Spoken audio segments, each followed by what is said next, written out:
하나님은 우리에게 주시기를 원하신 것이 평안이라고 말씀하십니다. 평안. 이 평안함은 의를 소유함으로써 이르러 올 수 있다고 또 성경은 말씀하고 계십니다. 평안함. 여러분은 이 평안을 누리고 계십니까? 하나님이 주시는 평안. 너희는 마음에 두려워하지 말라. 하나님을 믿으니 또 나를 믿으라. 그리고 마지막에 말씀을 하시죠. 내가 너희에게 나의 평안을 끼치노니 내가 너희에게 주는 평안은 세상이 주는 것과 같지 아니하다. 내가 세상의 임금을 이기었노라. 성경의 말씀은 우리를 평안하지 못하게 하는 이 원수, 이 세상을 속박하고 있는 죄와 사망의 장본인이 이 원수를 얘기하고 있고 이 원수로 인해서 우리가 쉼을 누리지 못하는 이 자녀들의 마음에 참 평안을 끼쳤고 또 지금 그 평안을 구하는 자들에게 값없이 주시기를 원하신다라고 우리를 초청하고 있습니다. 이 평안함을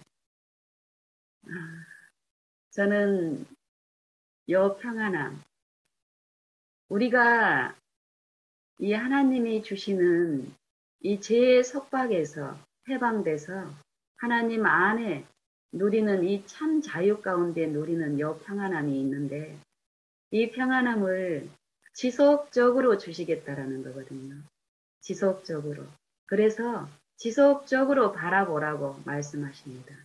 바라볼 때 이 평안은 우리를 주장하시고 그리스도의 평강이 너희 마음을 주장하게 하라.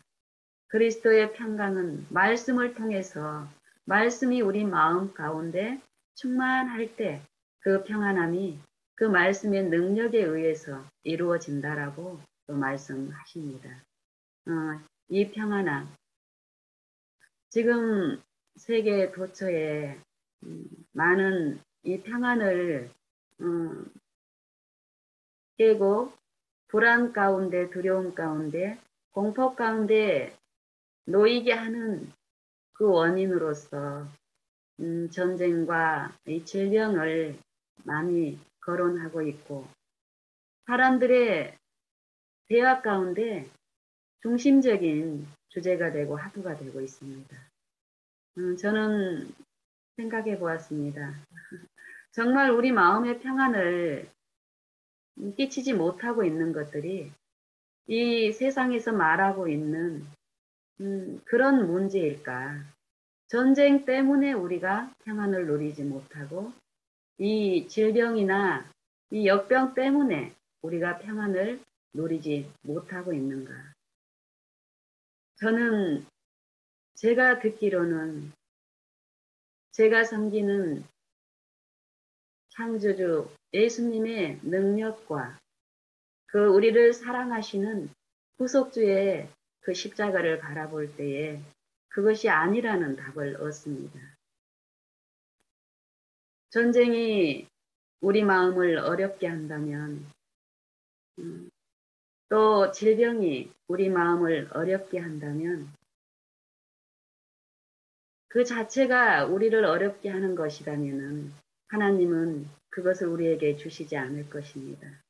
근데 성경에서는 질병이나 전쟁이나 이런 물리적으로 우리가 당하는 그런 고통과 어려움들이 근본적인 평안, 우리 마음속에 평안을 끼치지 못하고 있는 이 죄의 문제를 깨닫게 하시고 우리가 하나님께 순종하지 않는 그 길로 가서 이르러 오는 그 고통과 힘없는 그런 속박으로부터 우리를 돌이켜 회복시켜서 하나님께 주시는 그 평안 안에 우리를 쉬게 하시기 위한 수단으로서, 도구로서 허락하신다라고 말씀하고 계십니다.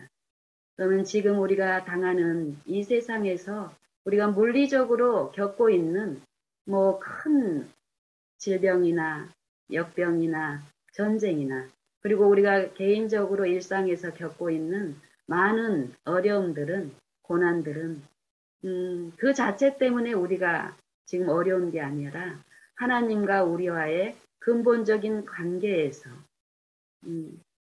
관계에 잘못되어 있는 어떤 부분, 이 죄의 부분에서 분명히 들어야 될 부분이 있고 그걸 듣게 하시기 위해서 허락하셨는데 그 질병과 재난과 고통들은 하나님이 주신 것이 아니라 사단, 원수, 마귀가 주는 것이라고 성경은 분명히 말씀하고 계십니다.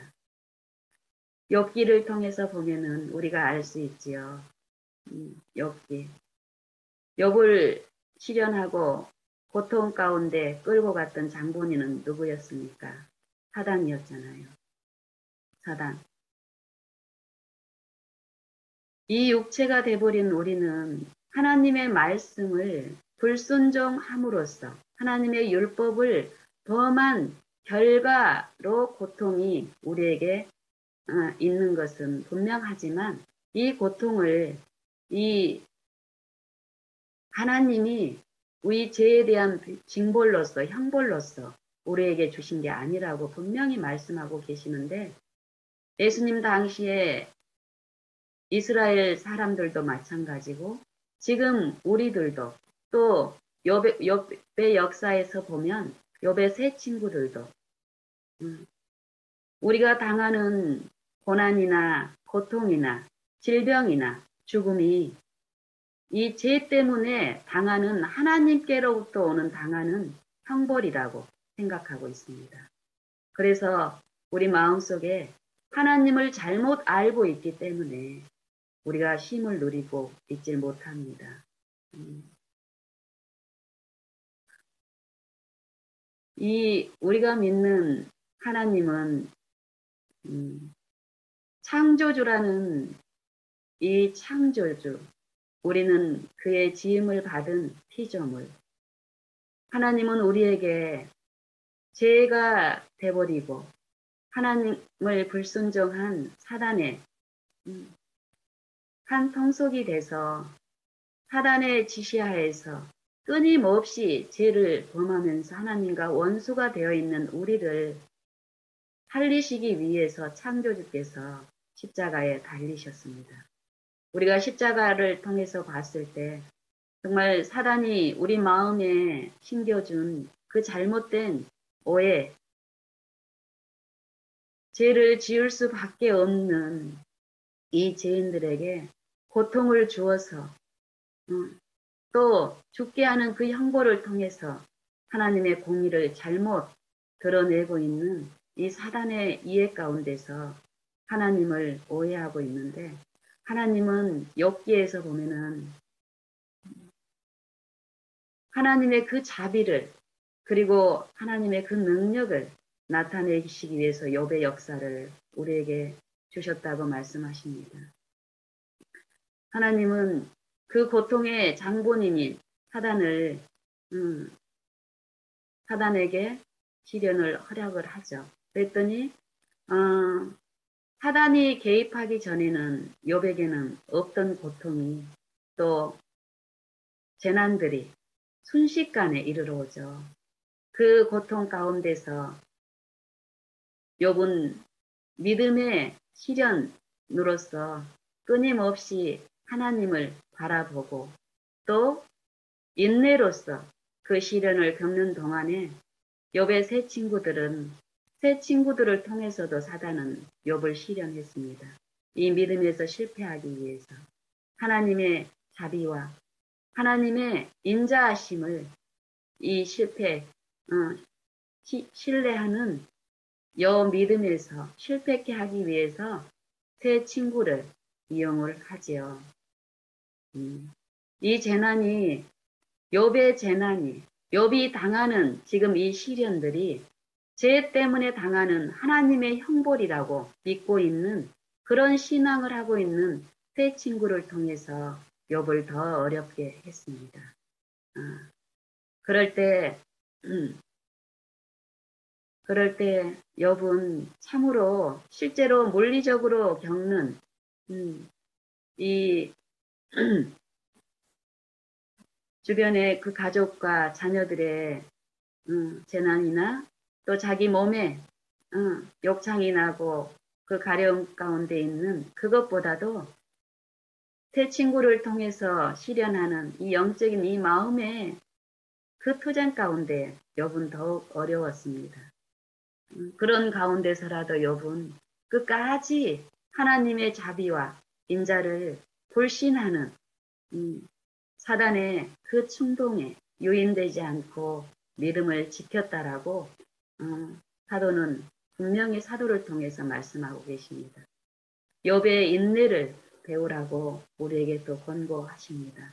이 인내라는 것은 믿음의 시련을 통해서 우리에게 갖춰 주시는 하나님의 품성이 인내라고 말씀하시고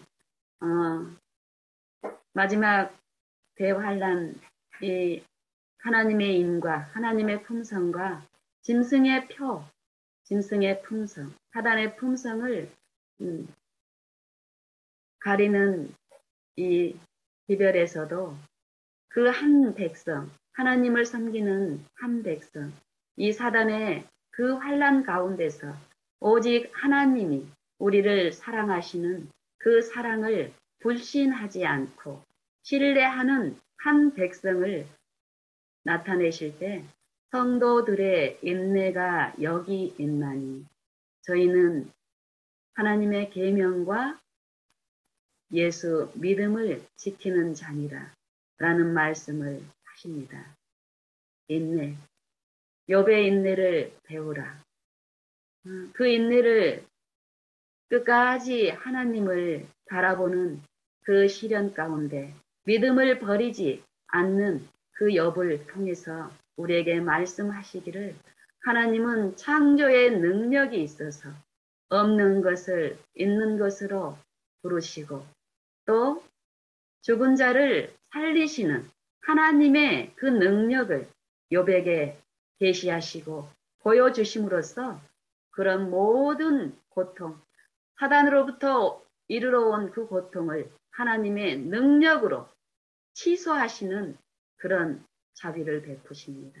하나님은 믿음을 소유했기 때문에 그것으로 인해서 그 원인으로 축복을 결과로 이루러 오시는 분이 아니라 하나님의 자비는 처음부터 하나님은 어제도 오늘도 영원까지 동일하십니다.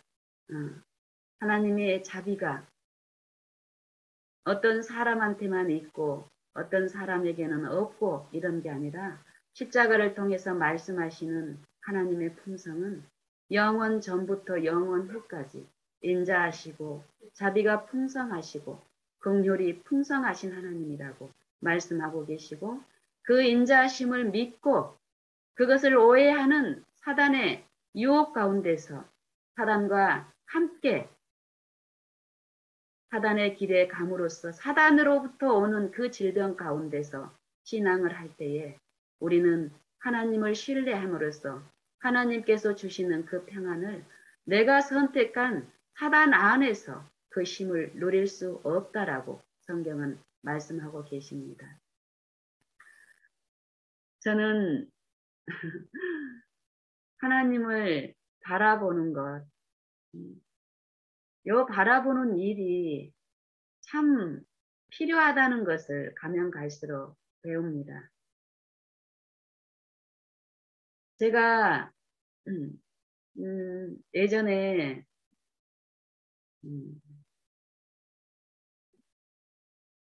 했던 일 가운데 과외를 했었는데요. 제가 그 과외를 이렇게 할 때 겪었던 어떤 일들이 자주 이제 떠오르는데요. 저는 이제 음, 이 경상북도에 살고 있습니다. 경상북도의 그 인접 지역에 이렇게 살고 있는데, 칠곡이라는 곳에 살고 있는데, 이 칠곡에는 시골입니다. 그리고 시골과 뭐 도시하고 상관없이 이 한국 사람들의 그 교육열, 특히 엄마의 그 교육열은 아주 높습니다. 시골이라고 해서 뭐 도시하고 차이가 있는 게 아닙니다. 여기서도 그 교육열이 높기 때문에 과외나 어떤 학원이나 특히 영어 수학에 대한 아주 어렸을 때부터 그런 것을 준비시키는 그런 풍토가 있는데 저도 이제 그런 어떤 풍조에 과외라는 일을 통해서 이제 경제 활동을 하고 있을 텐데요. 음, 여기는 저희 이제 경상도권은 한국은 요 이제 고등학교를 이렇게 진학하는 요 입시 제도에서 다른 데는 다 평준화가 돼 있는데 우리 지역은 비평준화 지역. 우리 이 국내에서 한 두 곳 정도의 비평준화 지역이 있어요. 그 중에 하나가 이제 경상도인데요. 그래서 중학교 때에, 어, 학과 성적에 의해서, 그 내신이죠.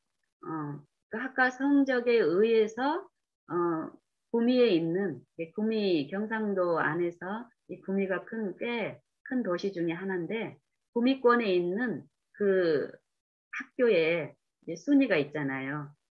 레벨이 있는데 그 학교를 선택적으로 들어갈 수가 있는 거예요. 그 내신 성적에 따라서. 이런 입시 체제가 있기 때문에 더 치열하게 입시 경쟁이 있습니다.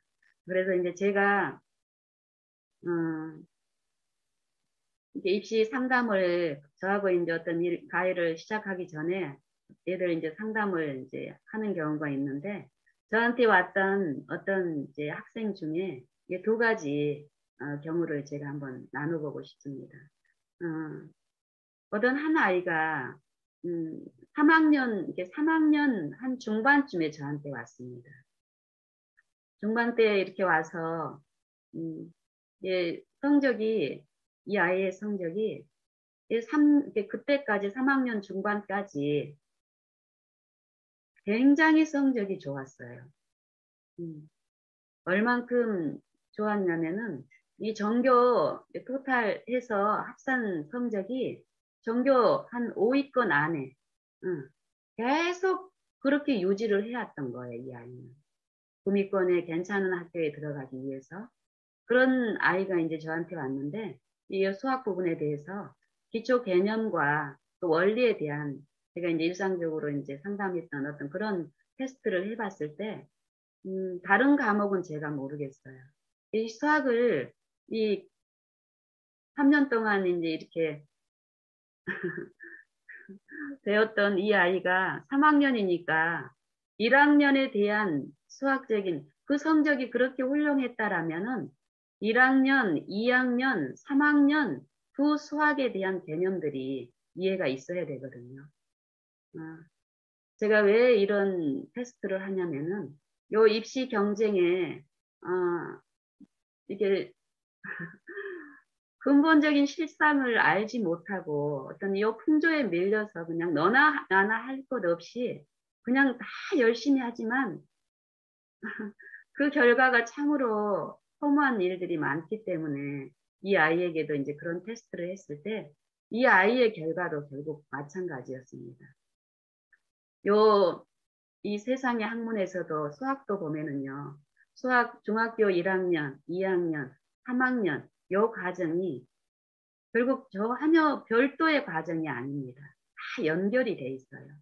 1학년에서 충분한 그 개념과 원리를 배웠다면 2학년에 그 개념이 또 확장이 되고 더 깊어지는 거예요. 같은 기초 위에서.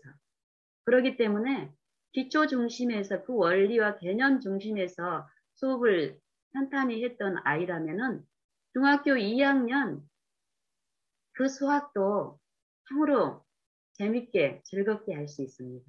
그리고 3학년도 결국 그 기본과 기초 위에 예, 세워진 거기 때문에 그렇게 쉽게 갈 수 있게끔 이 교육 과정들이 잡혀져 있거든요. 이렇게 중학교 수학을 제대로 이 기초 위에 제대로 세운 아이는 고등학교 1학년 들어가서도 참 재밌게 즐겁게 수학을 할 수 있게 구성이 돼 있습니다. 그리고 중학교 1학년, 2학년, 3학년, 고등학교 1학년 요 4년간의 수학의 기본과 개념을 탄탄히 세운 요 학과를 이제 이수한 학생들에게 이제 저희 대한민국은 대학교에 들어가기 위해서 수학 능력 시험을 이제 봐야 되는데요. 어, 대부분 어렸을 때부터 부모들의 그 교육열은 결국 궁극적으로 목표가 좋은 대학인 거예요. 특히 우리나라에서 제일 좋은 대학은 어딘지니까 서울대잖아요. 그 서울대를 보낼 그런 꿈을 품고 엄마들이 어렸을 때부터 조기 교육을 시작을 하는데 수학에, 영어에 온전히 투자를 많이 합니다. 시간과 경제적인 것을 투자를 해요. 그래서 이 수학의 커리큘럼을 보면은, 고등학교 1학년, 중학교 3년 해서 4년 동안의 기초 학습 능력을 통해서 수능을 이제 준비하는 고등학교 2학년, 3학년 기간 동안 2년 동안 수능을 준비하는, 학습을 이제 가르치는데, 이 대부분의 이런 기본 개념 원리를 터득하지 못한 사람들이 중학교 3학년 동안에 이 성적이 굉장히 화려합니다. 이 아이는 초등학교 때 성적은 더 화려해요. 그리고 중학교 성적도 화려했는데 고등학교 1학년 때 가면 같은 원리와 기초인데도 중학교 3학년 때 3년 동안 그 결과하고 고등학교 1학년 때 수학한 그 결과가 너무나 차이가 나는 거예요. 그 이유가 기본 개념 원리로 학습을 하지 않고 특히 시골 같은 경우는 입시 학원들이 많습니다. 과외 선생님들도 많고요. 근데 그 선생님들이 이 수능에 대한 기본 틀을 원리와 개념을 이해하지 못하고 가르치는 선생님들이 또 있습니다. 그래서 그런 학원이나 선생님들은 쉽게 결과를 내기 위한 방법으로 문제를 많이 풀립니다. 문제를. 그러니까 특히 이제 중학교에서 기출되는 기출 문제들은 거의 비슷비슷해요. 그리고 중학교에서는 그런 개념을 요하는 문제들을 그런 교육을 실상 치르지 않기 때문에 문제만 많이 그 비슷한 그때 그 시험의 범위 내에서 그 비슷한 개념 원리하고 연결된 문제들을 많이 반복적으로 풀려주면 그만큼 수고를 많이 한 아이들은 좋은 결과를 얻게 됩니다. 이런 교육에 길들여진 사람이 고등학교 1학년 가서도 문제를 많이 풀어서 시간을 많이 투자를 해서 좋은 결과를 얻으려고 했을 때 거의 99%가 실패합니다. 100%가 실패합니다. 기본 원리에 대한 이해가 없는 상태에서. 근데 제가 경험했던 두 아이 중에 하나는 고등학교 들어가기 직전에 자기의 그 문제점을 이제 인식을 하고 개념 원리 중심으로 이렇게 이제 수업을 하는 경우가 있었고 또 고등학교 1학년 들어가서 1학기 중간고사 시험하고 기말고사 두 시험을 치르고 나서 참담한 결과를 맛본 학생하고 학부모가 저를 찾아온 적이 있었어요. 근데 이 아이는 제가 방금 전에 말했던 이 아이보다 더 성적이 화려했더라고요. 거의 3년 내내, 중학교 3년 내내, 거의 1, 2권을 다퉜던 그런 화려한 성적의 소유였었어요. 그런 아이가 고등학교 들어갔는데 그 같은 방법으로 열심히 공부를 했는데 1학년 수학 시험을 1학년 그 1학기 중간고사 시험을 치렀더니 수학 성적이 50점 안팎으로 나온 거예요. 제 기억이 뭐 정확하게 그렇지만 한 60점대, 50점대 요 사이에. 그래서 이제 부모들도 이 아이도 충격이었어요. 그래서 그 결과를 인정을 하지 않고 이 경우는 이 엄마 부모들도 뭔가 어떤 처음이고 이런 어떤 실수가 있었던지 이러니까 너는 잘 할 수 있으니까 더 열심히 해보자. 이래서 기말고사 시험을 또 치른 거예요. 또 같이 더 열심히 이제 준비를 했죠. 근데 기말고사 시험은 중간고사 시험보다 더 떨어진 거예요. 그래서 이제 두 번 요 결과를 이제 두 번 이런 것을 경험을 하고 나서는 근본적으로 어떤 문제가 있다라는 걸 이제 아는데 그 문제를 그냥 단지 가의 이제 수업을 좀 꽤 괜찮은 어떤 입시 꽤 괜찮은 입시 시설 이런 식으로 거기 들어가면 어떤 내가 모르는 어떤 쪽집게 어떤 스킬이 이런 어떤 마음을 가지고 온 거예요. 본인들의 근본적인 잘못을 깨닫지 못하고. 그래서 이제 제가 이 아이에게 똑같은 이제 테스트를 한번 해봤어요.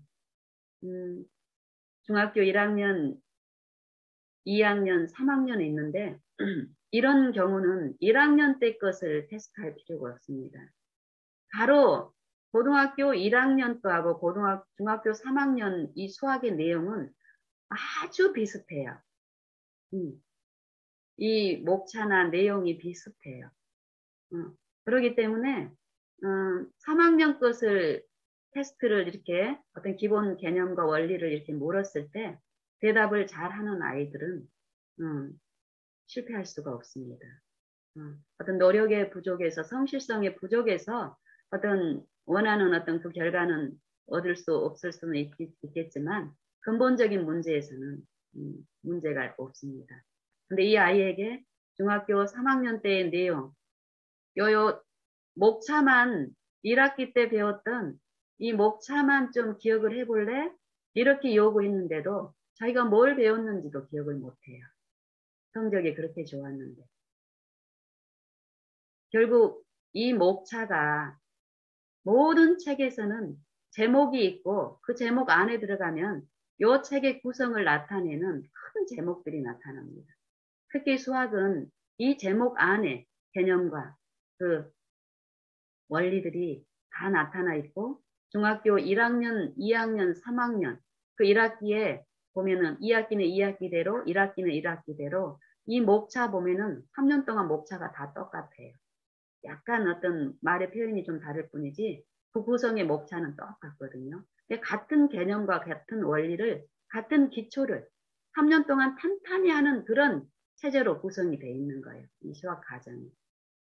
그래서 그 원리를 터득한 사람은 고등학교 1학년 때도 그 터득한 그 개념들을 중심으로 문제 중심으로 출제가 되는 게 아니라 개념들이 이제 어때요? 중학교는 1단원을 배우면 1단원의 개념, 그 한 개념에 해당된 문제만 나와요. 그리고 2단원을 배우면 2단원에 해당된 문제만 나오는 거예요. 그래서 개념을 모르더라도 문제를 많이 풀면은 좋은 성적을 거둘 수 있어요. 그리고 개념이 좀 섞였다 하더라도 그런 비슷한 문제를 많이 해서 그런 것들 감들을 잡고 있으면 좋은 성적은 낼 수 있습니다. 그런데 고등학교 1학년 내용은 같은 내용이지만 철저하게 문제 중심으로 한 게 아니라 개념을 엮어가지고 1단원의 내용하고 2단원의 내용을 조인하고 2단원의 내용과 4단원의 내용을 조인한 이 개념 융합된 문제들이 나오고 수능이 그런 식으로 출제가 되거든요. 그래서 고등학교는 구체적으로 이제 수능을 준비하는 시기이기 때문에 그런 식으로 개념을 원리를 가르치는 그런 근본적인 학습이 시작이 되기 때문에 이 아이는 그런 부분에서 준비가 안 됐기 때문에 3년 동안 그 많은 화려한 그 성적들이 그 노력들이 실제로 중학교 1학년 그 과정을 즐겁지 못하게 이제 만든 결과가 이제 됐는데 그래서 이 아이도 그 목차를 기억을 못해요. 뭘 배웠는지. 그리고 이제 가장 이 수학에서 핵심은 이제 함수인데요. 이 함수라는 부분을 아, 했더니 이 함수가 어려워요. 그런 아이야. 이 3년 동안 성적을 함수 시험 볼 때 거의 100점을 맞았던 애한테 함수에 대해서 이렇게 얘기를 하려고 하면 그냥 머리가 어려운 거예요. 함수는 별로 안 듣고 싶어 해. 이게 수학에 대한 개념을 이렇게 알게 되면, 원리를 알게 되면 함수가 가장 재밌고 쉬워야 되거든요. 그리고 함수를 통해서, 많은 문제들이 더 해결이 되고, 또 이렇게 이제 할 수 있는 건데, 기본 개념이 갖춰져 있질 않기 때문에 함수에 대한 답도, 원리도, 할 수가 없었어요. 그래서 이제 이 아이의 경우는 제가 이제 근본적인 어떤 이런 입시 체제와 어떤 문제점을 이제 얘기를 하고 상담을 이제 하는 거, 이제 이런 시간을 보냈고, 이 아이는 저하고, 과외는 하질 않았어요. 성사는 안 됐지만, 어쨌든 이 아이의 그 이후에 어떤 결과들은 제가 이제 잘 모르지만, 이런 경우로 이렇게 갔을 때, 음, 초등학교 1학년 들어가기 전부터, 요즘은 모르겠어요. 그 당시에 우리 한국에서는 이 수학이 그만큼 영어보다 수학이 더 어렵다라는 이 인식 때문에 유치원에서도 수학에 관련된 학습을 해요. 그때는 이제 학습적으로 하는 게 아니라 놀이식이나 이야기식으로 이제 어쨌든 이 수학에 대해서 아주 어렸을 때부터 시작을 하고 초등학교 6년 또 중학교 3년, 고등학교 3년 이렇게 정말 이 시간과 이 돈을 노력을 투자를 했는데 어떤 일이 있냐면 대부분 고등학교 1학년 들어가면 이제 3월 달에 이제 수학 능력 시험, 이 수능의 모의 시험을 3월 달에 봅니다. 그 3월 달 그 모의 시험을 보고 대부분의 아이들이, 이 학생들이 수학을 포기하게 돼요. 외형적으로 포기한 게 아니라 마음에서 포기하게 돼요. 아, 이건 불가능하구나. 이 참담한 결과. 정말 열심히 해요. 과외도 하고. 열심히. 음. 그리고 이 수학이 이 대학 들어가는 이 수능 점수에서도 아주 중요한 비중이 있기 때문에, 높은 비중이 있기 때문에 더 노력을 했지만 이 3학년 수능, 이 모의고사를 처음 치르고 나서는 대부분이 마음에서 놓게 됩니다. 근데 놓고 나서도 외형적으로는 포기 안 해요. 지속적으로 수능 볼 때까지 하지만 형식적으로 하게 됩니다. 저는 제가 이렇게 하나님을 바라보는 신앙을 하는 동안에 저의 과거에 이런 경험들을 끌어다가 제게 늘 말씀하여 주시더라고요. 우리 그리스도인들 정말 하나님 나라에 들어가기를 정말 열망하고 있는 우리들, 하나님의 복음의 그 능력에 참여하기를 정말 원하는 우리들에게 우리들의 실상을 또 나의 실상을 그렇게 열망하고 원하여 신앙을 지금 매일 하고 있는 우리들에게 요 일상의 이 소재를 끌어다가 제게 말씀해 주시는 거예요. 우리의 문제점들을. 정말 요 세상 학문에서도 보면은 이 학문에서 요구하는 이 근본적인 그 원리와 개념을 우리가 이해하고 그 기본 원리와 개념에 입각해서 학습이 이루어진다면 그 목적도 반드시 이루어지는 이 세상 학문의 경우처럼 특히 이 영생의 부분에 대해서 또 교사가 이 영생이신 하나님, 창조주이신 하나님의 능력이 풍성한 그런 교육이 실제로 우리 안에서 이루어지고 있다라고 말씀하시는데 정말 그런 능력이신 성령을 통해서 우리의 일상 가운데 우리의 실패나 또 고난이나 어떤 여러 우리의 일상의 그 소재들을 통해서 우리 마음에 가르치시는 그 교사가 있는데 이 교사의 음성을 이 성경에서 말씀하시는 기본 정신과 사상, 창조주 되시는 하나님의 그 긍휼과 자비와 능력, 이 능력에 대한 이해가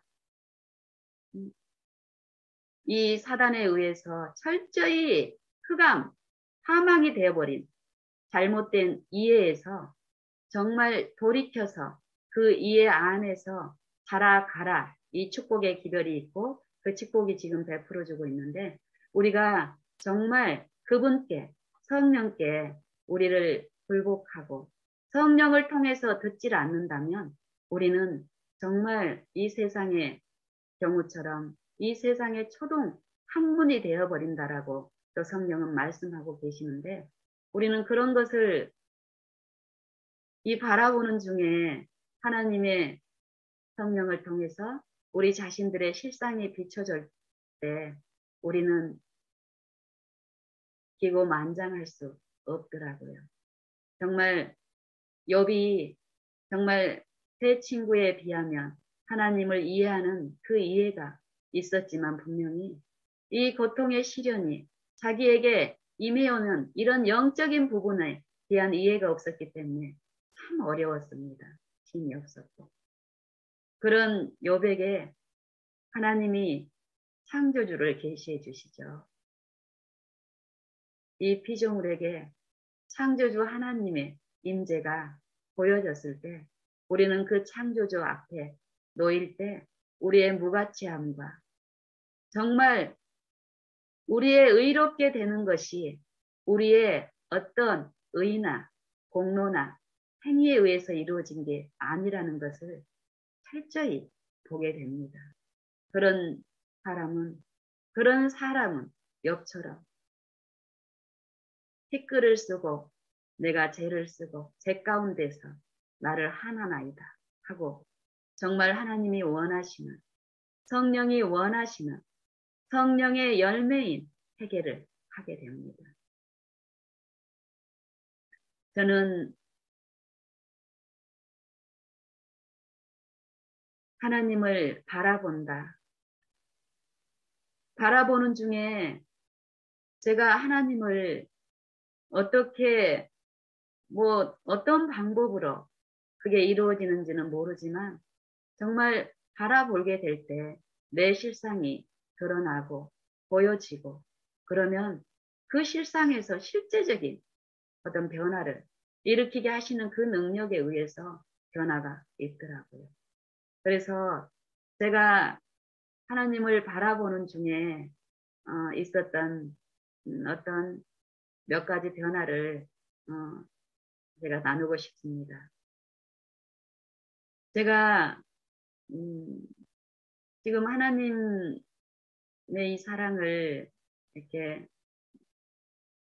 매일 삶에서 이 바라보는 중에 어떤 일이 일어나는 원리를 배우면서 이렇게 살아온 지가 한 10년 정도 됐는데요. 처음 그런 걸 배워가는 입장이었어요. 지금보다 그런 부분에 대해서 더욱 어떤 그 경험적인 이해도 없었고, 어떤 지식도 없고, 이 창조주에 대한 그 사랑과 어떤 능력에 대한 그 지식도 참 부족한 그때였는데, 그때 받은 그 빛에 의해서 이 바라본 가운데 이제 치열하게 이렇게 하고 있을 때였어요. 그래서 많은 부분 저는 하나님의 사랑을 이해하고 내 과거에 잘못된 어떤 그 길에서 돌이키는 그 개혁도 있었고, 특별히 이제 이 옷도, 의복에 대해서도 제가 그때 받은 그 빛 가운데서 나름대로 참 갖춰서 입고 있다라고 생각을 하고 이제 살고 있을 때였는데, 제가 그때 이렇게 교제를 나누던 그 지체들은 이 시골에서 농사를 짓는 어떤 그 지체들하고 이제 나누고 있는 그 시절이었는데, 거기에 어떤 지체가 있었냐면 어, 미국에 이민 가서 이게 생활을 하시다가 요 기별을 받으신 거예요. 이 재림 기별을 받고 그 미국의 어떤 이민 가정에서 이민 삶을 이렇게 취업 목적으로 갔다가 어, 여, 여, 이게 아내는 간호사고 남편은 프로그래머예요. 컴퓨터 프로그래머. 요렇게 해서 거기에서도 거의 이제 안정적으로 뭐 몇 년을 살면은 거기서 영구히 살 수 있는 어떤 그런 게 나온다는 그 찰나에 이 기별을 받은 거예요. 어. 그래서 이제 마지막 좀 잘못된 어떤 어쨌든 그 기별을 받고 그걸 포기하고 요 한국에 나와서 또 시골 생활이 좋다라는 그 기별을 받고 시골 생활을 하고 계시는 분이었어요. 그러다가 이제 그 시골 생활을 이 이제 몇 년 동안 지속이 되면서 어떤 많은 어려움 중에 있는 그 지체였는데 그 지체들하고 이렇게 나누는 과정에서 저는 이 안식일 그 예배를 이제 안식일에 대한 그 은혜를 깨닫고 참으로 즐겁게 신앙을 하는 입장에서 그분들하고 나누는 과정에서 나는 그분들 형편도 보이고 이래서 내 나름대로는 옷을 갖추어서 이렇게 입고 가고 이랬는데 어느 날 그 아내 자매님이 가면은 저한테 계속 그런 얘기를 이제 했어요. 아, 예쁘다. 뭐 잘 어울린다. 이런 저한테 표현을 이렇게 한 번씩 하셨거든요. 그리고 그날도 제가 아침에 좀 단정하고 이런 복장을 입고 갔는데, 음, 저한테 그때 이제 오이 농사를 짓고 있을 때였어, 이분들은. 이 오이 농사가 그렇더라고요. 이 밤낮이 바뀌고 또 이렇게 품종이 좋게 하기 위해서는 밤에 잠을 못 자고 이렇게 해야 되고, 이게 굉장히 어려운 입장에 있는 거예요, 이 지체들이. 근데 그 지체가 저한테, 아, 자매님, 이거 정말 잘 어울린다. 이러면서 그냥 지나는 말이 아니라, 이게 부러워하는 어떤 그런 입장의 어떤 표현들을 이렇게 했을 때, 그 순간 나의 어떤 부분들이 이렇게 하나님의 은혜 가운데 비춰주는데, 그 전에는 그런 소리를 들었을 때 그냥 흘려보냈고, 그 칭찬을 내가 받지는 않았지만, 흘려보냈고, 이번에도 그런 어떤 일상적인 대화라고 생각을 하고, 하나님을 이렇게 바라보는 어떤 그런 이끄심 가운데서, 그리고 그 형편이 이 자매님의 어떤 실상들이 그동안 계속 제게 비춰지는 그런 부분들이 있었기 때문에요. 기도하고 있는 그런 입장에서 자매님하고 이렇게 나누는 어떤 상황에서 내게 어떤 부분이 딱 드러났는데 정말 부끄러운 어떤 그런 마음들이 내게 비춰지는 거예요.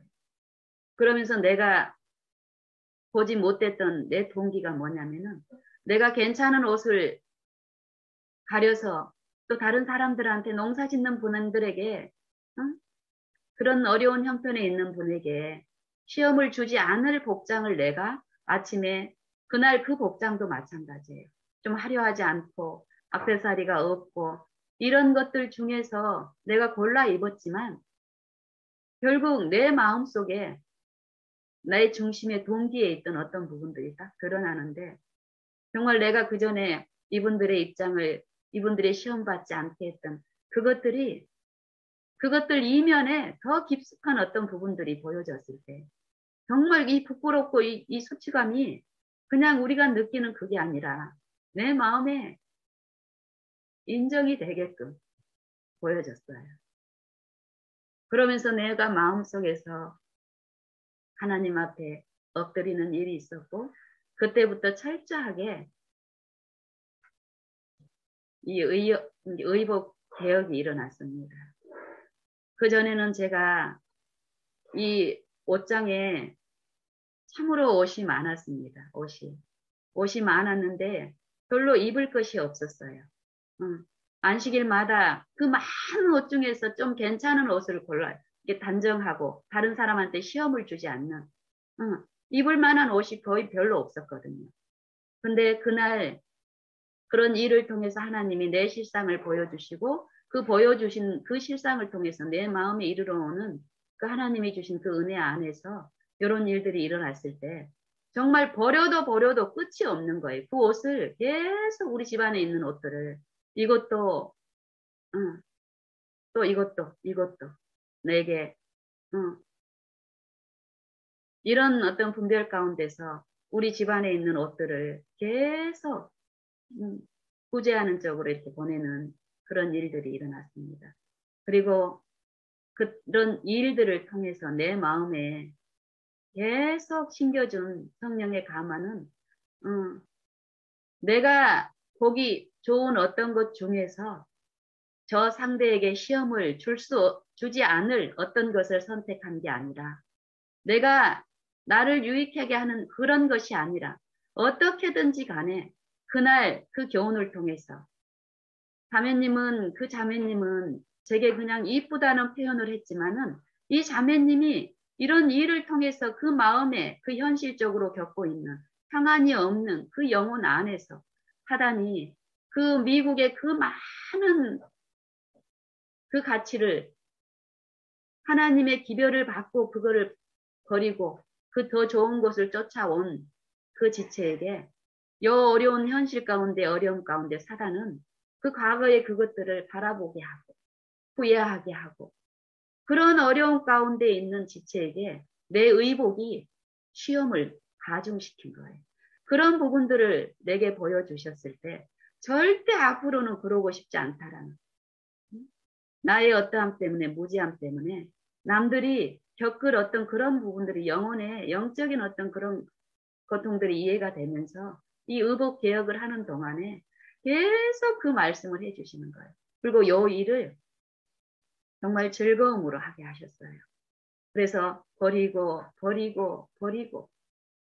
그래서 이 옷장 안에는 옷들이 거의 없고 하지만은 거의 없는데도 어때요? 예전에는 그렇게 많은데도 입을 것이 없었는데 마땅히 지금은 그때에 비하면 거의 없는데도 입을 것이 많아요. 사실 우리가 한 계절에 입는 옷은 그렇게 많지가 않더라고요. 이런 이 하나님이 주시는 우리에게 주시는 이 축복의 원리 이런 것들을 매일 일상에서 이렇게 나누게 하시고 터득하게 하면서 참 이 의복 개혁을 통해서도 정말 이 하나님이 우리에게 주시기를 원하는 것이 무엇이라는 것을 실제적으로 체험하게 하셨습니다. 그리고 어떤 경우든지 간에 이 나타나는 이런 것들로 인해서 나를 나타나는 어떤 것들로 인해서 하나님을 드러내려고 하는 이 잘못된 나의 사고들, 사상들을 철저히 또 가르치시면서 씻기시고 이러는 가운데 저는 지금까지도 내가 초라해 보일지언정 나 때문에 상대가 시험을 받지 않고 상대나 내가 하나님이 주시는 그 유익 속에서 안전할 수 있고 축복이 있다면 나는 그 길을 택하고 싶습니다. 더욱 이런 마음입니다. 그리고 이 염색도 마찬가지입니다. 머리의 염색도 저는 머리에 일찍 머리가 이렇게 하얗게 새면서 특히 가해하고 이럴 때 이 염색을 하고 나면 이 마음이 이, 이 감정적으로 얼마나 뿌듯하고 좋은지 몰라요.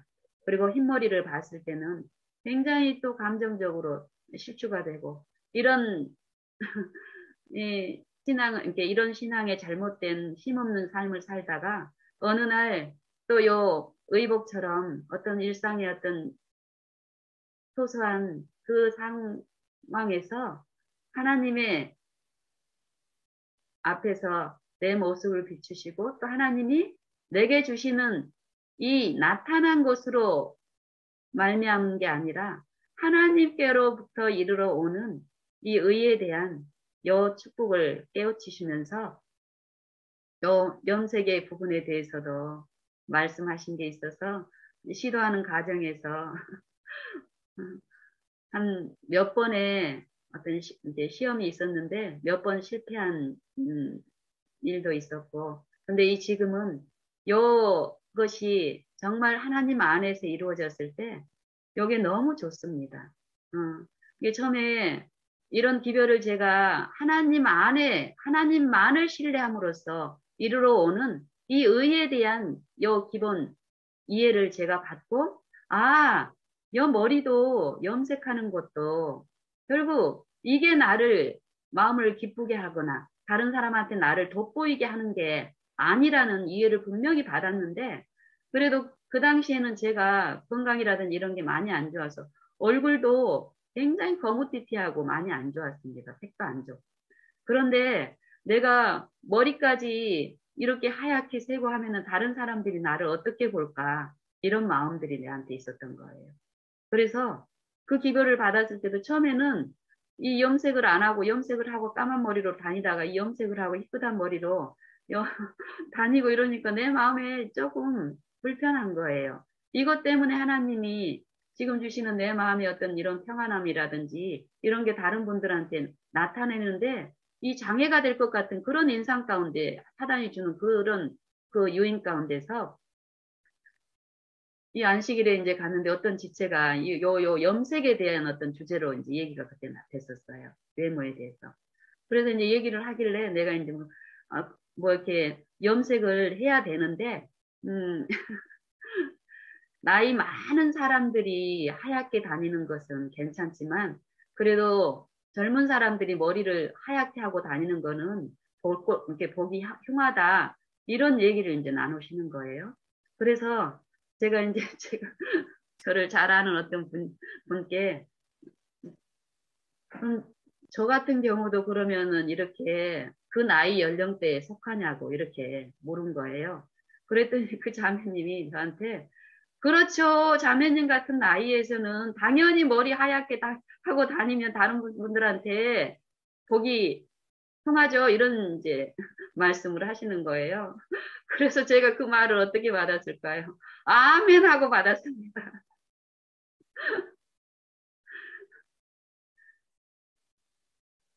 그리고 이제 그 다음부터 또 이제 몇 차례 이제 염색을 했습니다.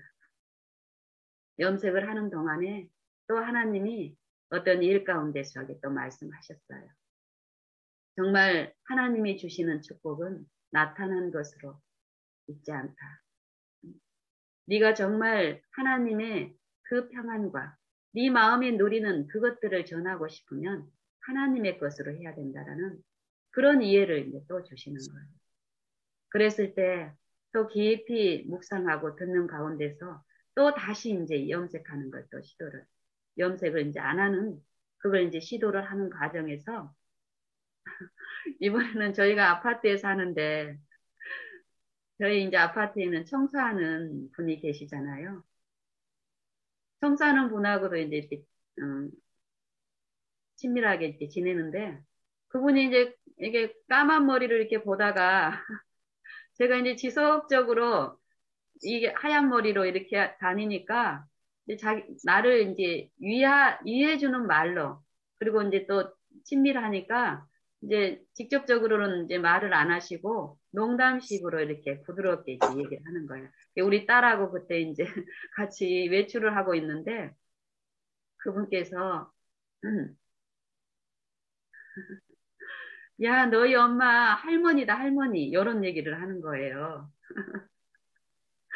근데 그때는 내가 마음에 이 부분에 대한 유익을 확실하게 얻고 그런 시험 가운데서, 어, 이게 자지되지 않게끔 그런 마음의 상태였기 때문에 그런 걸로 이제 사단은 내 마음에 어떤 이렇게 충격을 주려고 했겠지만은 그때 이제 그 말을 농담식으로 이렇게 가볍게 하셨잖아요.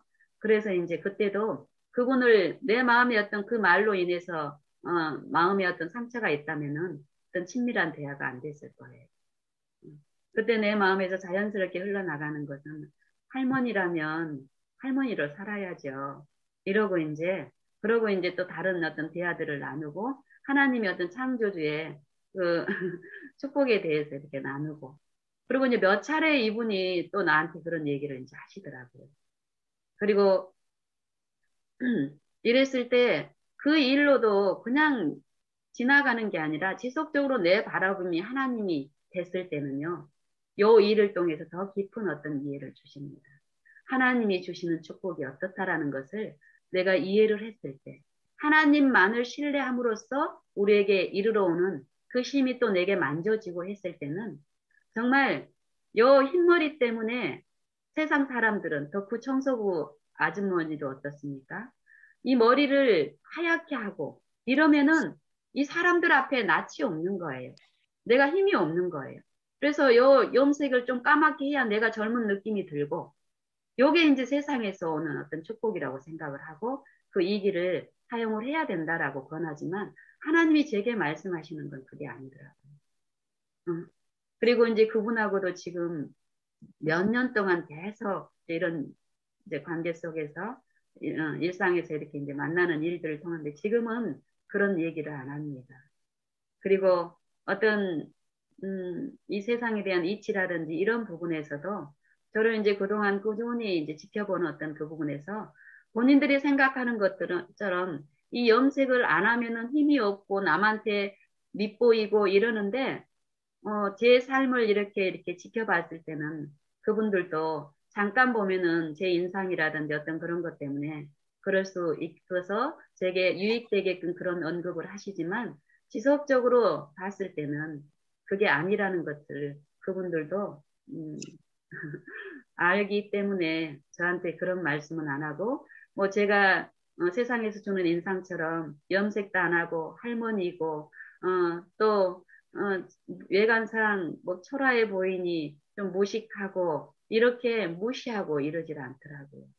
어, 그런 것처럼 제가 일상에서 하나님을 바라봄으로써 이르러 오는 이 진리의 원칙은 하나님 것으로 이루어져야 된다라는 것입니다. 그랬을 때 우리 안에 참 쉼과 평안이 하나님으로부터 주어진다라는 것이고 그 쉼이 우리가 만져지고 목격이 되고 이루어졌을 때 우리는 그 쉼을 주는 그 존재를 더욱 바라보고 앙망하게 되는 이 원리를 이 복음은 말씀하고 계시더라고요. 그래서 저는 지금